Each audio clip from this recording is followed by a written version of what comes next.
All right, McDonald's just came out with a Kit Kat banana split McFlurry.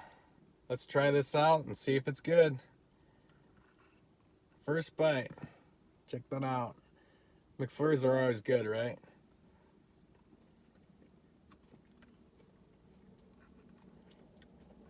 You can definitely taste the banana and the Kit Kat.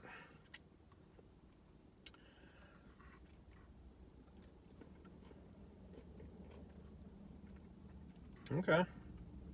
Let's see what they're trying to do here. I'm gonna say this is about 4 out of 10 for me. I like the Oreo ones a lot better than this. If you are a big fan of Kit Kats, like banana splits and that stuff, this might be your thing. But for me, this is it's a 4 out of 10. So, all right, thanks for watching.